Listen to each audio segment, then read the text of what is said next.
Hello and welcome. My name is Kristina Shelden, and you are joining us for our November Canada Disability Initiative RoundUp event. RoundUps are fun, hour-long sessions full of art, music, and poetry. They are a celebration of people with disabilities that showcases the incredible talent pool within the disabled community, and given the opportunity, we can achieve anything. I'll be going over our accessibility components and agenda for today. Je suis désolée, mais je ne parle pas français. I apologize, but I don't speak French. Our meeting today features simultaneous English and French translation. Also, LSQ and ASL interpretation, and English and French captioning.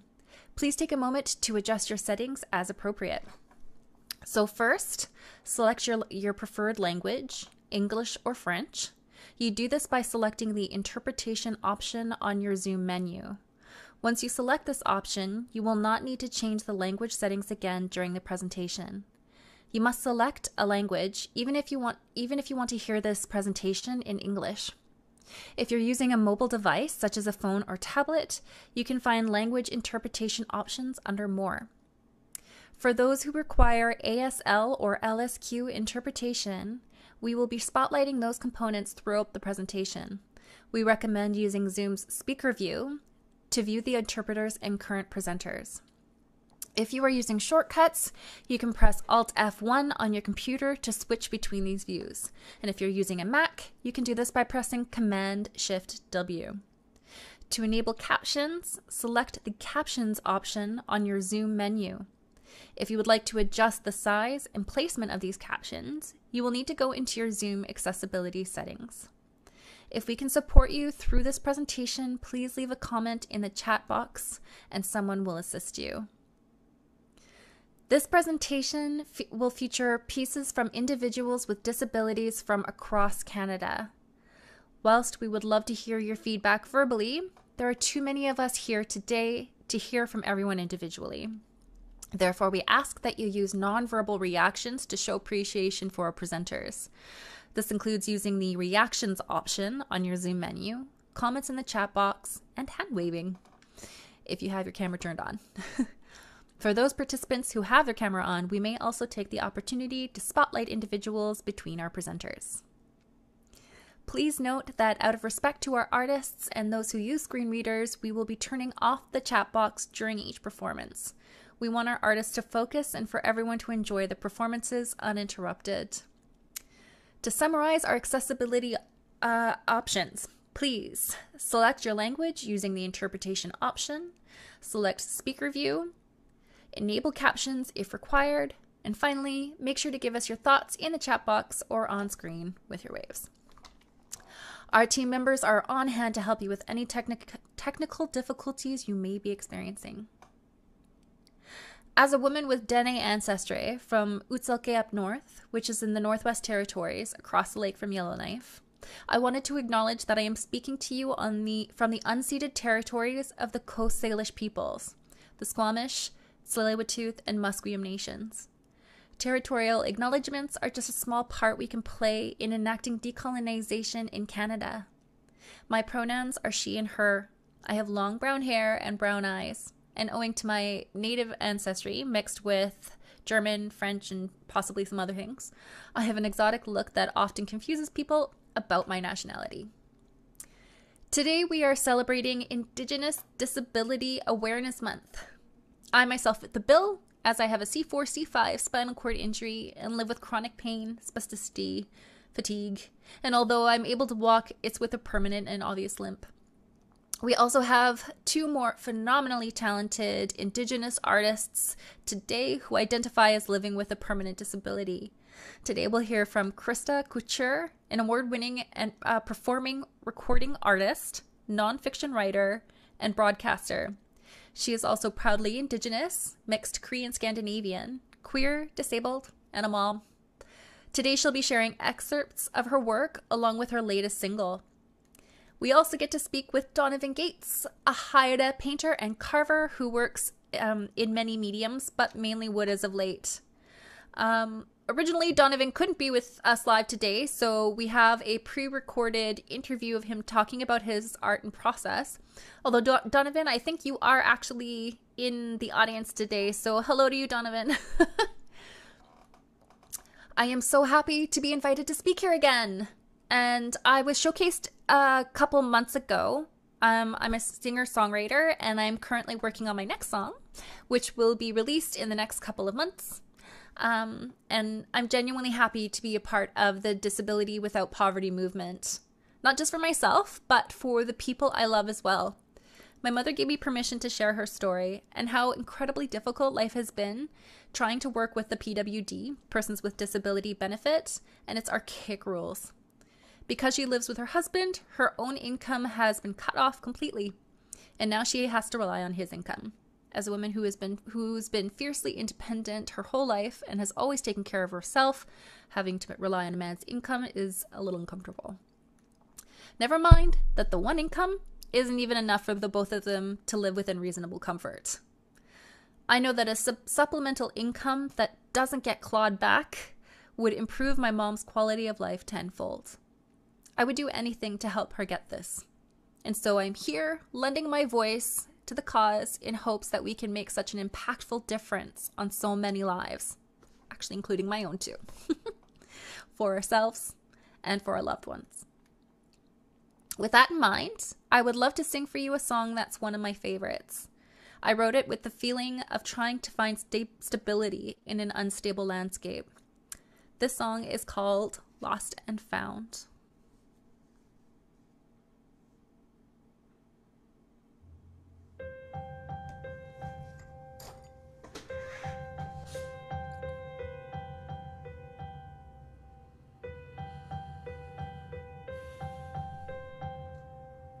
I really hope you guys enjoy this.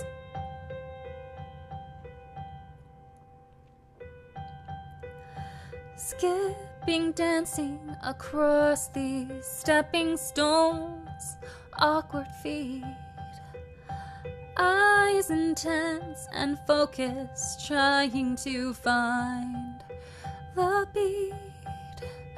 Tunnel vision stunts me as I yearn an attempt to learn. Oh, fate, she laughs at me and my naive attempts to fly. So I've stayed here on the ground, in the lost and found, all alone,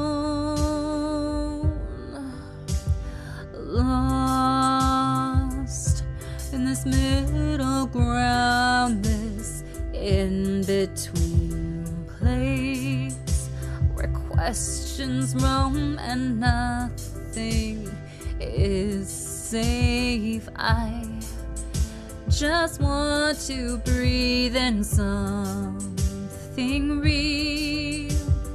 How can I trust someone that much? I am a dream, but a literal thing, a broken chalice, trying to hold everything in between. So I stayed here on the ground, in the lost and found, all alone. Oh, oh, oh, oh.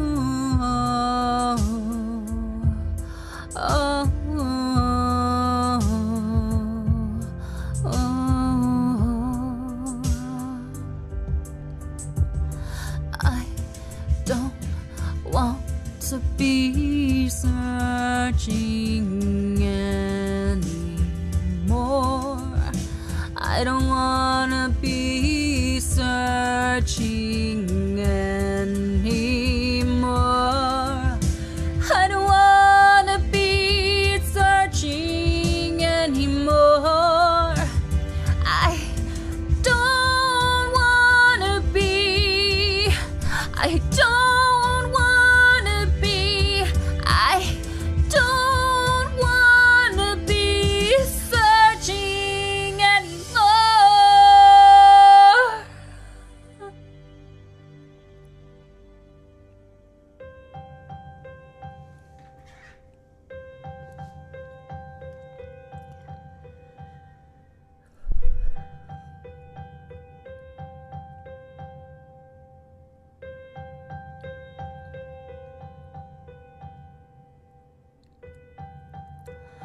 skipping, dancing across these stepping stones, awkward feet, eyes intense and focused, trying to find the beat.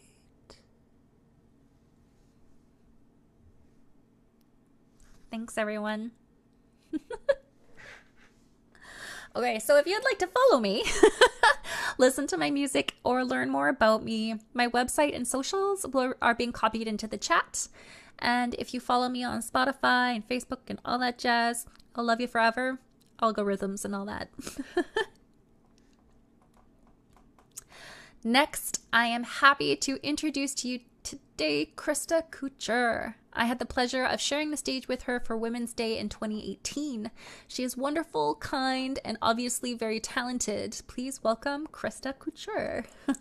Thank you very much, Kristina. It's lovely to share this stage with you. Yeah. That was beautiful. Great to see you again, even if it's digitally. I love it. So I hear you've been quite busy recording music and winning awards. How have you been? Yeah, it's been a busy time. I've been juggling a few different projects, and they all just kind of came to a head at the same time as they do. Yeah. But it's been good. It's been really meaningful, really satisfying. May I start by asking about your music? I understand you have a new single that is being released very soon, or is released. Can you tell us about it? It's coming out. Yes, I have a new single. It's coming out on the 26th, so next Friday. Ooh, very soon. Very soon. It's called To Us. And I actually wrote the song at the end of 2015 on New Year's Eve. It had been a particularly difficult year for me personally. I'd gotten divorced. I got thyroid cancer. I changed jobs and cities. And anyways, it was just a real tough year. And I wrote this song on New Year's Eve as a kind of like toast to at least having made it that far, even though it'd been so hard, I'd made it through. And I, just put it on Facebook, for my piano, and then enter 2020, 2021. And it seemed like a good time to record this song when everyone could probably sort of toast to how difficult it's been, with like fingers crossed that it might get better, but also no one wants to jinx it. So It's a song. It's like, it's a New Year's Eve song in a way, but it's sort of a realistic but celebratory toast to what's past and what's ahead of us. Exciting. I love it, because it's true. It's been a really tough year for everyone, tough couple of years. Yeah, it's still going. I love it. I love it when the music can connect to everyone and kind of in a shared experience. And we have the lyric video to share with everyone today. So here is the lyric video for Christa Couture's latest single, To Us.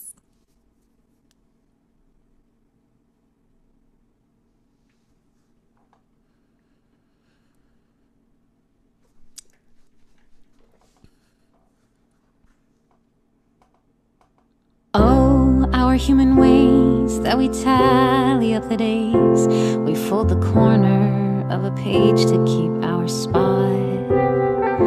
And then we act amazed to see a number change, like it's us that's rearranged when it's not. Well, I'm not one to tell you, hun, it'll be alright. Of course it might be, but here's the rub, not tonight. So happy new year to choices, to losses and divorces, to all the good intent that missed the mark. Happy new year to illness, to stillness and to brilliance, to that which didn't kill us but made us hard. Well, I'm not one to tell you, hun, we're in the clear. Of course we might be, but here's the rub, probably not this year.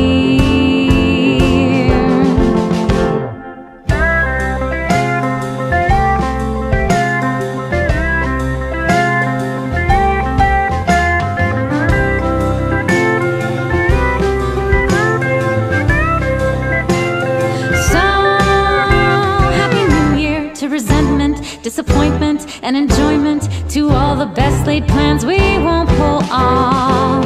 Happy New Year to the weary, to fury and recovery, to that which didn't kill us, that made us soft. Well, I'm not one to tell you, hun, don't give up. But if you don't, you'll get the joke that is yet to come.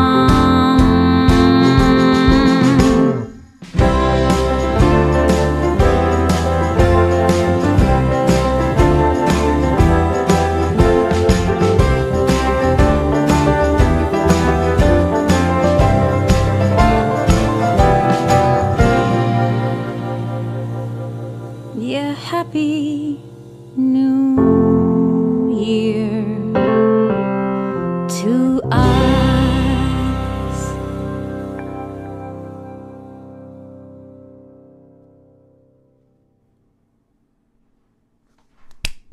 Yay! That's my new song. To us. To us. Yeah, and that video is actually not public yet. I'm really excited to share it here with everyone today, though. Oh, that's right. This is the intro of that. Thank you very much for allowing us to show it today. My pleasure. And again, you said the 26th, so not this Friday, but next Friday. That's right. And I assume that's on all the streaming, Spotify. It'll be on all the platforms, Bandcamp, all the digital places. Yeah.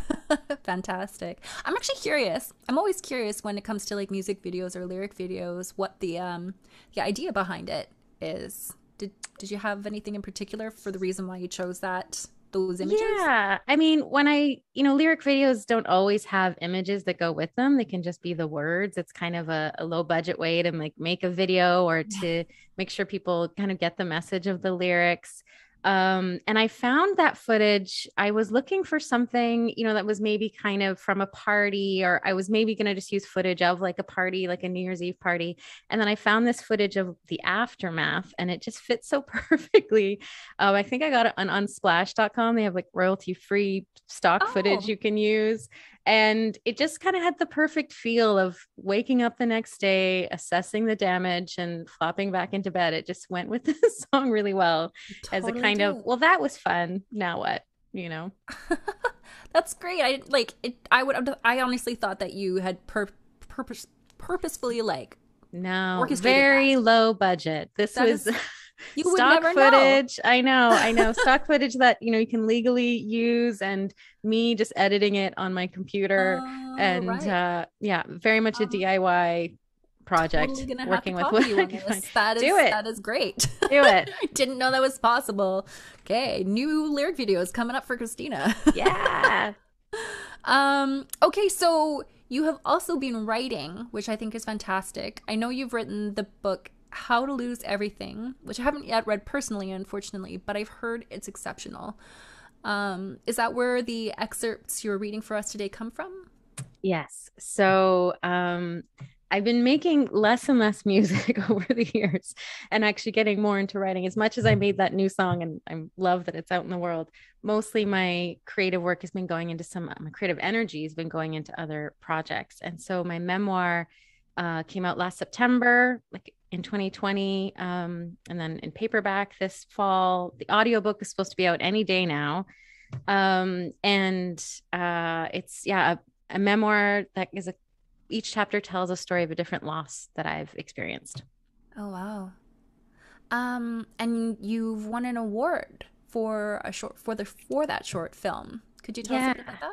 Yeah. So I got the opportunity, and this is thanks to a grant from the Canada Council for the Arts, to make a short animated film based on an excerpt from the book. And so the short animated film is called How to Lose Everything, a Field Guide. It's currently doing like the festival circuit, and it won Best Animated Short at Imagine This International Women's Festival in Brooklyn. Congratulations. And thank you. And also Best Animated Short at the American Indian Film Festival in San Francisco. So we're so proud of it. Nice. It will eventually be distributed by CBC Arts and be on CBC Gem as part of a larger series of short films that I'm producing. And so that's a big picture thing that'll come in probably a couple of years. Animation is a very slow process. much like writing books. But it's been lovely to create this short film based on a little passage of my book. And when I wrote that passage, immediately I had this vision of it being animated, that it just kind of came to life. And so I was really glad that I got to pursue that. Oh, I can't wait to see that. So you said it's still going to be a couple of years before we can feast our eyes on it? Yeah, at least a year. I mean, if the festivals end up being in your region, so far it hasn't been available across Canada. So, I mean, I wish I could just share it with everyone because I love it so much. But when it's time, I'll let you know. So it has to do the circuit first, and then it can come out. And it's also up to CBC. So it's kind of, I'm not in charge. Oh, okay. All right. Well, I can't wait for it, and definitely let us know, and we'll make sure to mention it again once that's out. But congratulations on the awards. That is fantastic. So you have prepared some selections that you would like to read to us today. Yes. And I would love to hear a little bit about what's the first passage, or just go ahead and read whatever. So speaking of the film, I thought I would share the passage that the film is based on. So I can't show you the film, but I can paint the picture with the words. And this is actually the very final passage in my book, but it's not a spoiler. So you can still read the book. This is not going to ruin the ending for you. Okay, it's more of a epilogue. Often people ask me for my advice when it comes to living with grief and experiencing loss. And I'm very reluctant to give advice. But at the same time, when it came to the end of this book, I was like, I know people are waiting for that. And so I wrote a version of what I think you might expect or what you might need. So this section is called How to Lose Everything, a Field Guide. This is what I know. First, your heart will break. You will lose a partner, a sibling, a parent, a child, your health, your home, your work, your voice. You will start by staying in bed. Being awake is the first and hardest thing to get through, and you may ache every minute of the hours in between the relief of sleep. The ache will overwhelm you at times. The ache will press on your chest so hard it might be difficult to move. The ache will shake through your body in uncontrollable sobs. The ache will numb you to all feeling. The ache will want to break things, and the ache won't care what does break. Try to wait. The early days of shock need to pass. Fill those days and waking hours with something, anything. It doesn't matter what, as you probably won't remember. If you can, find something that doesn't hurt you or others. That might not be possible. I recommend hours of serialized television, 7 seasons of something. Don't worry if you don't move from the couch or your bed. Wait. And forgive yourself. I forgive my resentment. I forgive my jealousy. I forgive my bitterness. I forgive my immobility. I forgive my indecision. Remember that disconnection can protect you when you need it, and joy is not a denial of your loss. Eventually, being awake won't hurt as much. This may be months later, or a year, 2 years, but one day you will be awake and it will be okay. For moments, and then for hours. I can't tell you that it will get easier, but you will adapt. You will get used to this loss and you will find ways around it and with it. Some forms of grief will run their course. Some will never leave you. Some days when grief comes toward you as a wave, you will have to stand still and let the impact roll into your body, and there will be no choice but to welcome its presence. Some days you will see grief coming and you'll be able to say, now is not a good time, and it will listen. Sorrow can be a stubborn friend, but also a patient one. Know that sorrow evolved from joy, that she knows and remembers happiness as well as she understands where tears come from. For that, sorrow is a powerful and wise emotion, and you will be wiser with her. You will be tender in new spots and harder in others. You won't be the same person as before. I'm sorry. That too is a loss. I will not tell you that which doesn't kill us makes us stronger. I will not tell you your loss is for the better. You will lose everything, and it will be different. Remember, you have the right to honor to honor the memory of the person, place, time, and potential you lost, to remember as often as you need what you love, what you miss, what still brings you joy, what still hurts your heart. And you have the right to forget. Truly, the most painful memories are yours to let go of when you're ready. You're not dishonoring those memories by letting them go. Trust me. If you like, find a place for them for safekeeping. Tell a person close to you and let them know you are telling them this story for them to remember and you to forget. Write a letter and drop it unaddressed in a mailbox or into the flames of a fire or under a mound of dirt at the base of a tree. Walk into the woods, dig a hole, and cry or sing or sob or tell your most painful memory into the earth. Or tell me right now to this page, and I will remember for you. I will remember the name of your child. I will remember the laugh of your sister. I will remember the place where your home stood, just as you will remember these pages for me. Oh, A field guide. Thank you. Oh my God. I'm crying. Oh, good. That's one of my metrics. Tears. But thank you. Right? Like how you know something's good. Hmm. Cry. No, that was really beautiful, and Thank you. obviously really resonated with me because I've experienced a fair amount of loss and trouble myself. So that was incredible. Thank you very much for sharing that with us. No, thank you. So for more Christa Couture, her links and her website and socials should be linked in the chat box for you. We will have a little bit, we will hear another excerpt from her in a bit. But next up, we have the pre-recorded interview with Haida artist Donavon Gates. I hope you enjoy his art as much as I did.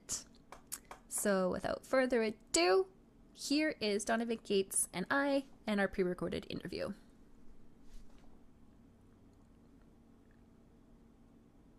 Hi everyone, I am happy to introduce to you all Donavon Gates. He is a carver. Donavon learned to carve from his uncle while a small boy. His first carvings were on argillite stone. He has been carving for decades in stone, silver, and gold, and now mainly wood.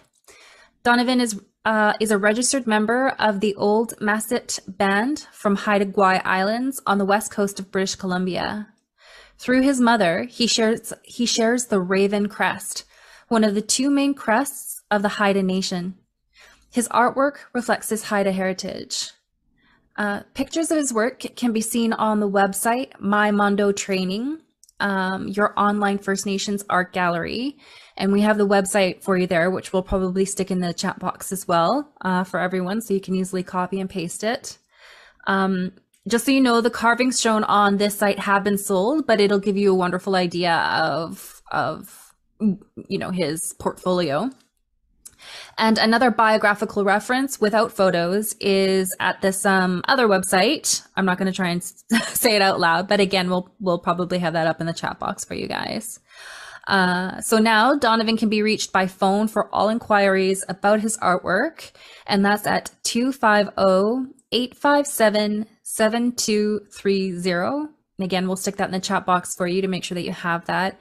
And I definitely encourage you guys to give him a call and order some of these beautiful pieces. I promise you won't regret it. So we're gonna go through some of the artwork right now with Donavon and learn a little bit about his process and him.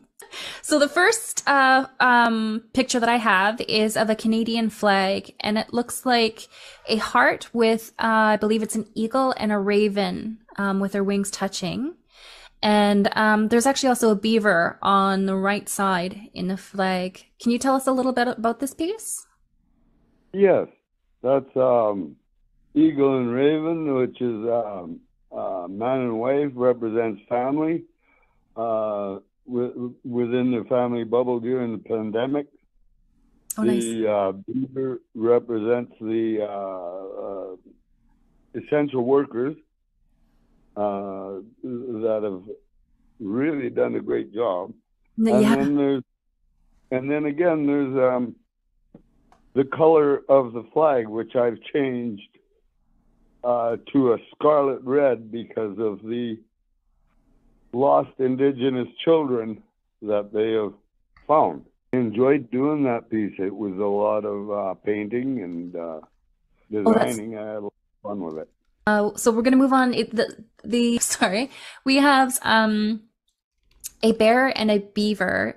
These are both wood carvings. One is unfinished, and one has these beautiful shiny circles in it that kind of look like crystals. Yeah, that would be abalone. Do you want to tell us a little bit about these pieces? Yes, the abalone shell represents the eyes and the shoulder and knee joints and such. You know, they're basically crests. Oh, okay. Actually, I'm curious. What is a crest? It's a design that the family owns, that a given family owns. It tells people who they are when it's seen by the proper people. Oh, so it's like identification, Yes. kind of for different families within the nation. Yes. Okay, great. We're gonna move along then. So the next slides are of, it looks like killer whales. The first one is in wood, and there's abalone shells kind of all over it, in the eyes and along the back. And then instead of a fin on his feet, it looks like I think it's an eagle. Oh, and I think the fin is of a raven. It represents community and friendship value type of thing, you know. It's one of those pieces that I just love doing that one. Yeah. It's been a lot of pleasure, and it's been a hard way to go, but I enjoy it. The next piece that we have here, it's a commission piece that you made, and it's again of a whale, but this time instead of it being carved out, it's painted in black, red, and some white. And I think there's a face on the dorsal fin this time. Putting the box together was fun. That one took a lot of time because I built the box. I carved and painted it. It actually is painted and then trimmed with a knife. Now you mentioned it was a box. What was the box for? I think what you had said was that it was another community piece representing family, because the box actually ended up being an urn, and they put their family's ashes in it. That one did wind up, the one that I told you about did wind up being an urn. Mm-hmm. For they could keep several family ashes in it. I did do almost identical one for a jewelry box for one of my friends. Okay, so we can move on to the next items. These ones are little pieces that are made from the argillite. Yes. And there's a frog pipe, and there's abalone shell in there, and there is, I think, a killer whale at the bottom, which is a little bit more difficult to tell, but it looks like most of there's there are pendants. So there's I think it's an eagle in like a square, and Yes. and these ones are red. So you said that they're a different stone. Is that right? Yes. The frog pipe has a total of 3 frogs within it. That was another piece done specifically for a character that one, and I really enjoyed doing that. It made it a little rough trying to get 3 frogs out of it, but I did that. And then the eagle pendant in red, cutout pendant. Mm-hmm. That's just kind of representative of the eagle clan, and a lot of people like that. And I've got another eagle in the square that was framed in the square, and that was done for Museum of Northern BC. And the argillite piece is a killer whale inlaid with abalone, and it went to the Museum of Northern BC. Oh, that's wonderful. You have your stuff in the museums as well. Oh yeah, all the museums and all native art stores on Government Street in Victoria. I've got pieces there in every one of the shops and know all the shop owners. I wanted to ask too, what is argillite? Argillite, kind of compressed sandstone, only on Haida Gwaii, carvable argillite, and you need special permission to go up and get it. So I usually pay someone to pack for me because I'm too small and too old to be able to do it myself anymore. It's a long hike. Oh, wow. So that means only the Haida use this particular stone? Yes. It's been pirated a few times, but it's been pretty well protected and kept only to the Haida. And what's pipestone? And that is catlinite. That's the red ones that are with the pipe. Yeah. Catlinite. And it comes from a quarry in the States. It's called pipestone because that's what they made their ceremonial pipe heads out of. It's found by a guy by the name of George Catlin. That's why it's called catlinite. Okay, we're gonna move on to the next one. These ones I think are poles. You have one that's out of wood, and there's no painting on it. I think these are 4-foot poles, is what you told me. Yes, it wound up being in going. It was actually done for a character that he wanted to remain anonymous. It's one that he has in his entrance to his collection. He uses that as a greeting pole. It actually isn't a frog between his legs. It's actually an owl. Gotcha. Yeah, and then the frog is riding the bear. Yes, between the ears. It was heavily inlaid with abalone when I was finished. Right, yeah, this is an unfinished part. So is there a difference between just a pole and a totem pole? Totem poles are totem pole story poles, and like this bear is basically a representative, a crest representative, really. And it's kind of like a pole. It is considered a pole, but it's a crest.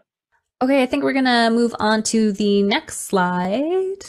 One of the photos has a picture of, it looks like a foot, with the stick in it, and then the top, it looks like there's an eagle.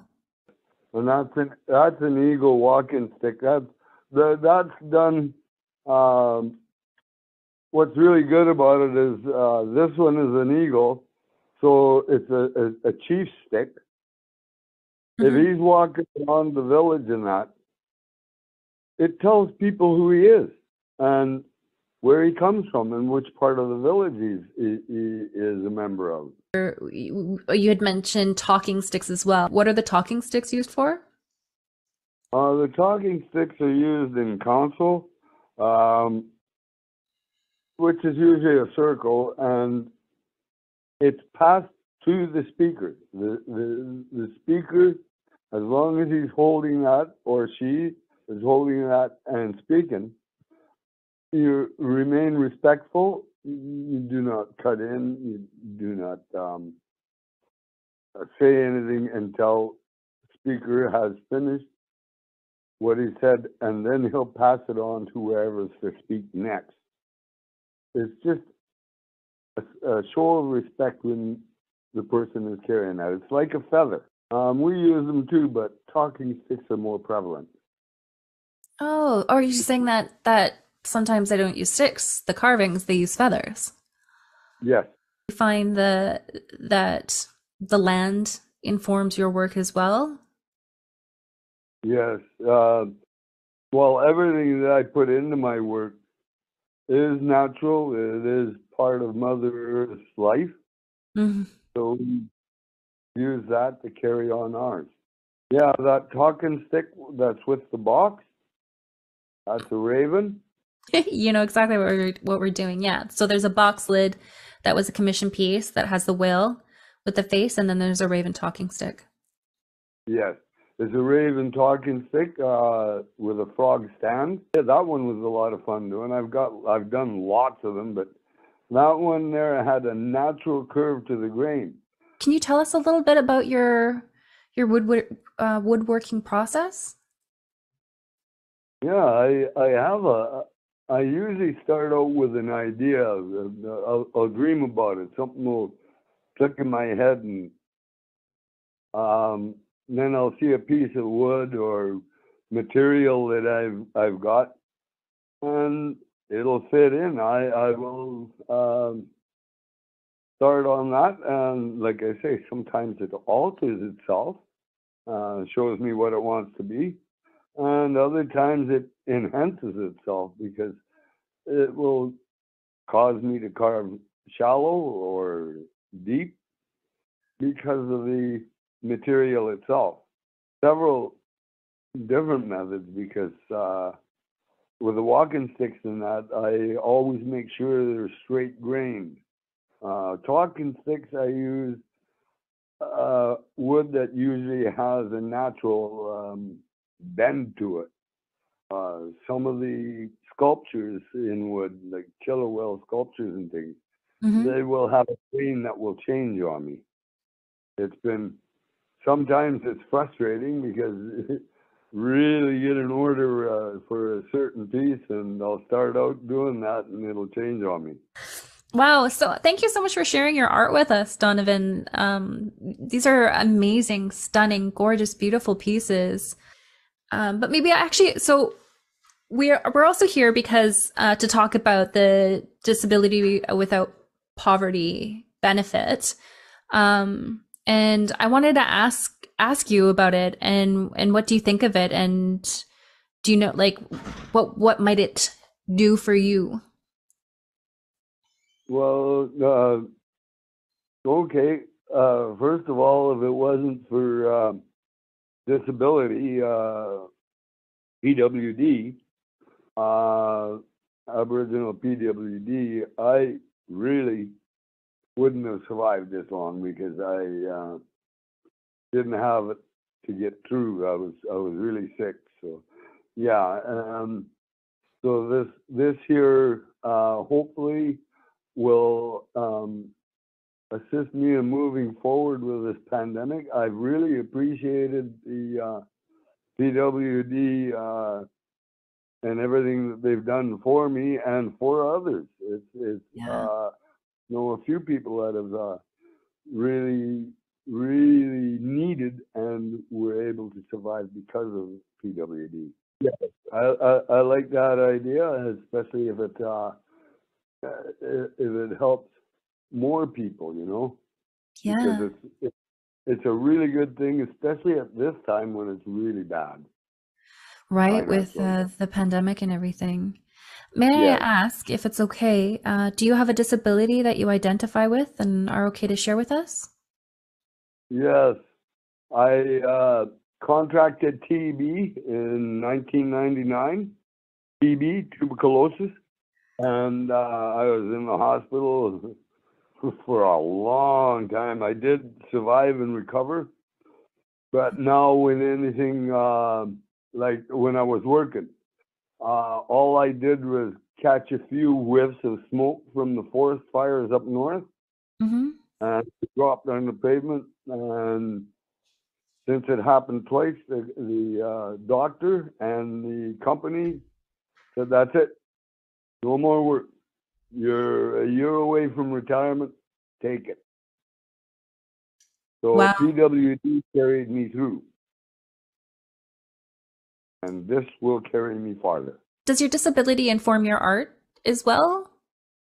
Yeah, it actually affects my art because I've gotten a lot of my works. I've worked more towards community and helping each other. Well, Donavon, it's been a pleasure talking with you, learning about your art, your process, seeing your beautiful pieces, and yeah, I want to remind everyone that if you'd like to get some art from Donavon, I definitely encourage you to give him a phone call and discuss with him options and opportunities, especially because, you know, it's clear that, you know, it's a supplementary income, right? So Yes. let's get you guys buying some of his amazing art. I know that I'm very seriously considering commissioning a piece myself. But Donavon, again, thank you so much for joining us and chatting about your work. Did you have anything else that you wanted to quickly say before we go? Yeah, enjoy life, move forward.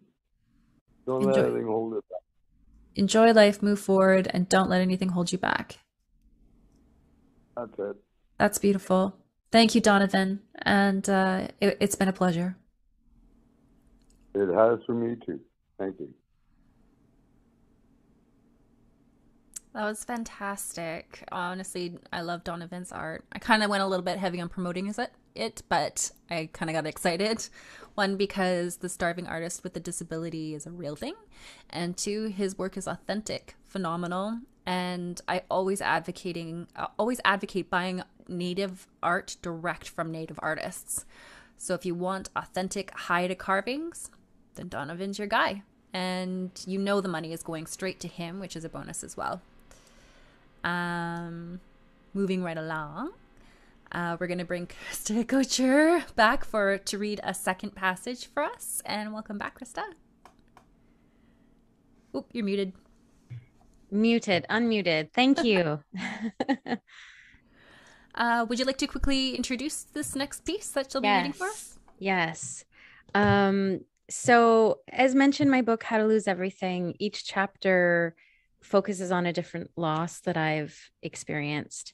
And one chapter is called Shapeshifter, and it's about living as an amputee. There's a chapter earlier in the book where I talk about when I had bone cancer as a kid. I had Ewing sarcoma, and my left leg was amputated above the knee as the cure for that cancer. And then this chapter talks more about using a prosthesis and the way people respond to that, and phantom pain, and just different aspects of being an amputee. So here is a short passage from Shapeshifter. Fantastic. Waiting in line for a bus, I had headphones in. I was wearing a skirt, so my prosthetic leg was visible. A man approached and motioned for me to take off my headphones. I complied and waited for him to speak. I just want to say, I think you're an inspiration. Sorry, I said. He pointed to my leg. It's incredible what you're doing. Waiting for the bus, I thought. Thanks, I said. I imagined that he thought it was a feat for me to leave the house to be seen in public. Hot tip, before you tell a person with a disability they're an inspiration, make sure they're doing something actually inspirational. Once at the airport, I parked in the accessible spot in front of arrivals, my parking permit clearly hanging off the rearview mirror. The parking attendant on duty, who shoos idling cars out of the accessible spot and the rest of the lane intended only for pickups, shouted at me from a few cars back, "You can't park there." I have the permit. I said, pointing to my car. But you're not disabled, he said. By then he'd caught up to me and we were face to face. I am disabled, I said, not wanting to say anything else. You don't look it, he said. I only have one leg, I conceded. He looked me up and down before he gave his own of concession and walked away. Well, you don't look ignorant, but you are, I said, wishing I'd thought of it while he was still in earshot. I wanted to follow him and ask him if the risk of my using the permit illegally was greater than the risk of him making such an uneducated statement. I wanted him to understand that I have the permit so I don't have to explain things, so I don't have to ask for access and help. In the parking lot of a grocery store, my friend Susan and I were loading bags into the back of her car for a weekend getaway. A man approached. Can I ask you about your leg? Sure, I replied, by now used to questions about how the floral cover got made. Is it painted? Can they take a picture for their cousin, who's also an amputee, and so on. I glanced at Susan to acknowledge we might be slightly delayed due to my rock star amputee status. She smiled. Were you born this way or did you lose your leg? He said. I don't mind the question, though it wasn't what I expected. It was amputated when I was a kid. I was lucky, though it was the cure for my cancer, I said, giving my usual spiel. It's a good thing. He nodded. So you were born whole. The Lord intended you to be whole, he said. Stunned, I didn't interrupt him straight away. He continued to tell me the story of a local preacher. He was a preacher in the 1800s who lost his leg, and he prayed so hard and long that the Lord would return his leg to him that one night in prayer circle, the Lord grew him a leg right there in front of his parishioners. They witnessed his leg shoot right out of his pant leg in front of them.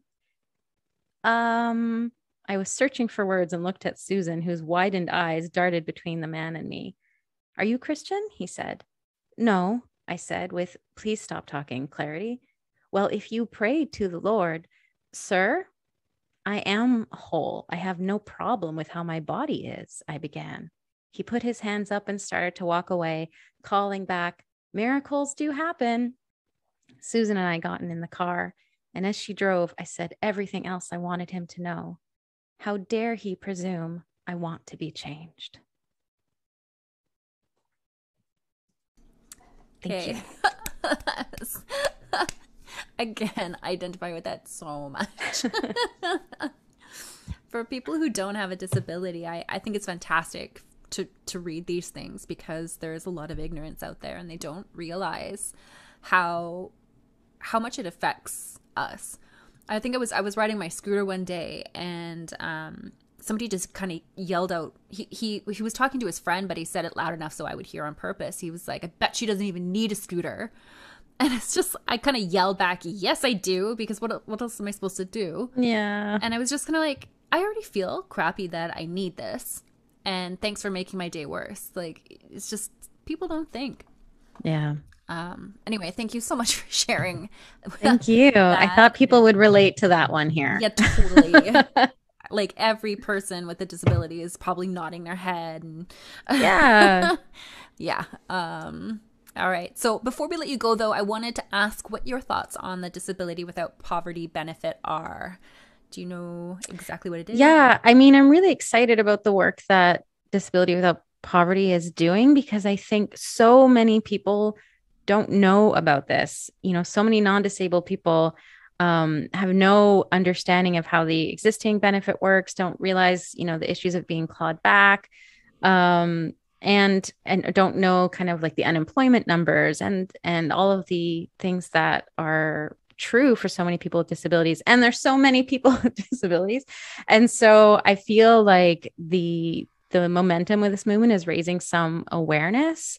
And I really hope that makes a difference. Yeah. Yeah. Thanks for that. And is there anything else you'd like to mention before we go? Just thank you for having me. It's so meaningful to be here and to learn about Donavon's work and to be part of this series. And I've tuned in before. And so I just feel really honored to be on this side. And anyone can find me online on all the things, Facebook, yes. Instagram, my website, Spotify, etc. at Christa Couture. And again, my book is called How to Lose Everything. Thank you so much, Christa. Thank you. It's been wonderful catching up with you and hearing all about your latest works. It's been a real pleasure. Yeah, so she already said it. I was going to say again, her links are on the website, socials are in the chat box. So yeah, please visit Christa Couture. She's a phenomenal artist, and I cannot wait to read her book. I think I'll have to order it as soon as we finish up today. Thank you to everyone who has joined us for the event today. I'm amazed. I know the word inspired is kind of getting, it's got like a hiss on it, but I do feel inspired and humbled by the talent and drive shown by all of our performers today. My thanks go to the accessibility team and tech support team for providing their expertise and making this possible. These events are held on the second Thursday of every month, so our next one will be on December 9th. And we will also be sharing a video montage of incredible artists on December 3rd in honor of the International Day of People with Disabilities, which is on December 3rd. So Disability Without Poverty has also put forward a parliamentary petition that aims to fast-track the design and implementation of the Canadian Disability Benefit, and to require active and genuine involvement of disabled people every step of the way, from start to finish. The link to this petition will be put in the chat, and if you have not done so, please go to this petition and add your name. We're hoping to get as many signatures as possible before the petition closes on January 11th, 2022. January 11th, 2022. So please share with your networks as well. Got to get those signatures. We want to get this going and get this done. It'd be fantastic. So also please be sure to sign up to our newsletter for registration and details on our upcoming sessions and how to get involved. Visit our website at www.disabilitywithoutpoverty.ca for more information, and follow our social media accounts and YouTube account for recordings of these presentations. To get in contact with us, please email us at hello@disabilitywithoutpoverty.ca. Please share, and thanks again for joining, and we will see you again on December 9th. Thanks, everyone.